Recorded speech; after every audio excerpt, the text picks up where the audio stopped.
Good evening, whaalawhalai atu hanei hado tola da wala tala tutupu. Koe aho I Neafi, ne toko longa dau tangata kua ofualo tolu ha koe mafuike ne toke ta manga I New Zealand ko Christiosi, moe mamase whalua dau tangata. Nā kai ni kua ofualo tolu I New Zealand ka kua tupe foki e tau matakainanga he motu.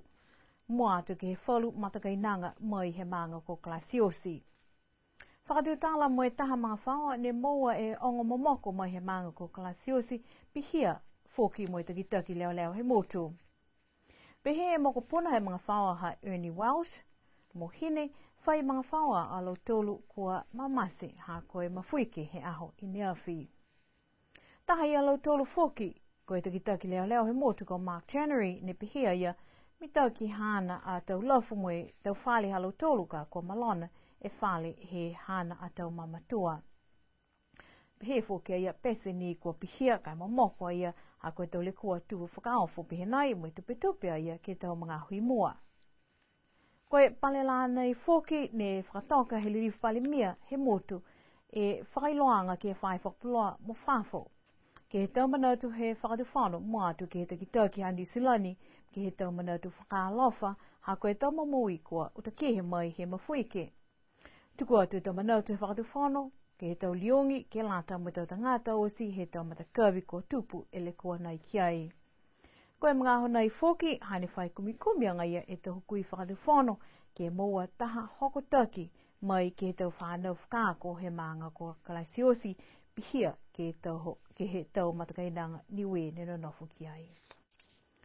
Koe mga ho nai kua whakailoa he pulinga hua he whakatufano e wha e punga hua takanoa ke he tau whahenga hua kekehe he whakatufano.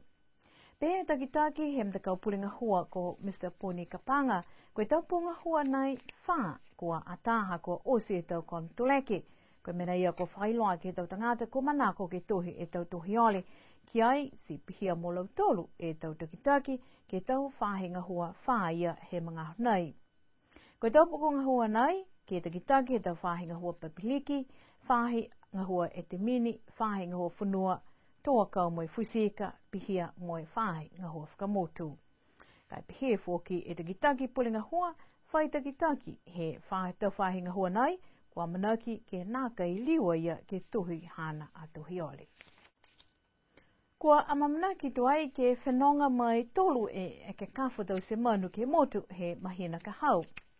Koe whakaholanga nei ne tau se he whahenga hua leo mo he whahenga hua whanua. Pehe takitaki he whahenga hua leo ko Mark January, koe manako he hana whahenga hua ke langamatai tuku hifo e tau numela he tau manu ne longa lahi ke tau ke whalo tau maanga mo e nākai mai ke fōki he tau tangata ke leweki. Lahi fōki e ono-onoanga halau tolu ha koe tau mangaho ka ua tau lau tolu mai whana e tau manu ka kua lata fōki he tala hau e ia ke langamatai e tau manu ke ua liu whanau ka longa lahi. Pehe fōki a ia nākai whaitotongi e whakaholanga nei ka kua langamatai he whalu pisinisi he motu ke whali tali whanonga hana mkuru ke na nofai mo e motoka kua fōki e alofi rentals pihia fōki mo e whalu langamatai. Amana ki e matakau nai ke hoko mai he ahongfulu mataha ia masi ke he taha e whai tapu. Ka manako langamatai a koe ke lata ia mo he au atau manu matuta ki atu ke whahenga ho whanua toa kau mo e fusika. Koe whahi tapu kamale kua whalawhala he whahenga hua tali whenonga e tau whakalaulahianga ke taunga hua ke lata mo e hongfulu maua e mahina kua male mo e ono-onoanga ki mua ke he uafulu mawha e mahina. Ko hohoko atu whalu e lau tole tau tangatanga hua he ke tau whahi tali whenonga po ke ewa ke whanaonongo mo huhu tala ke tau puhala ne kua whakaonga ke whakahoho e tau tangata ke whenonga mai ke he motu. Ki sia ai foki ke he tau mangaho kua mole kua longa lahi e tau tangata tohi tala mo e tau se ata mai TV ne kua mai ke kisia e motu ke mai ke alo tolu ke whakapuloa tala nākai ni ki New Zealand kai puhala foki ke he tau melihila. Koe amamna ki anga foki he tau nei ke whakatumau e tau tangata whakapuloa tala ke hohoko mai ke motu. Koe whaitapu nei kua whinatu e pulinga hua he whahitari whenonga ko Hayden Porter ke whakatutala mai whalu kautaha I New Zealand ne kua langamatai ke tau whakaholoanga whakahoho ha Niue. Koe aho ine a whine whakamōli ai e tonu mela tangata ka ua tu ke tau whetoko e tau sipote he South Pacific Games I New Caledonia ke tau nei. Nā kai molea e tonu furu e tangata whetoko ka ua tu he whakamau e laulahi he tau matakau. Moe ua ke tolu ni e mtakau sipote nā kai la whakamōli ia.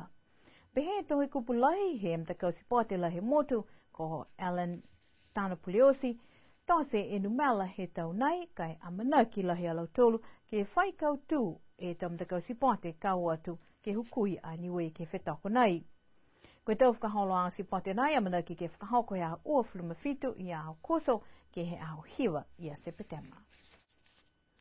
Ko hoko mai e tonga lau tūlisi ki hao nei mui lahi e whiawhia he tau tangata ko kisia tokolonga ne whai o whano he lota taoni. Koe wakatonga nei mai I sihamani ne kua tamai ai molea e one seu mui limu fulu e pasese. Ka mai ki ke hoko ke walu e seu tangata he tahamanga aho mui toko tolu seu limu fulu. Alo tolu tau tangata ngahua ne kua ngahua ke wakatonga. Koe aho ne kua kisia molea e tolu seu e tau tūlisi ne kua ohake mai Whalu ia lau tolu ia kua uatu moe ewa ki he tau mtakawi talahau he motu. Moe whiwhili ni whalu ke o whano ia lofi, moe kisi whano ke he tau whale koloa pihia moe tau whakatātā. Koe wakatonga ke ua kia nei ne kua hoko mai ke tau nei, moe lahi e whiawhia e whahe whenonga ewa. A kua kisia kua whakaonga fōki he tau tangata, he motu e mga nei ke whakatutu e tau whakatātā, moe whakafua atu ke lau tolu kua ewa mai. Kisia koe lahi ni he tau tangata nei ke o whano moe poki e tau wata he tau matapokopoko ke kehe I alofi. Tuku whenonga e wakatonga nei he hawhe matahola taha he palela nei.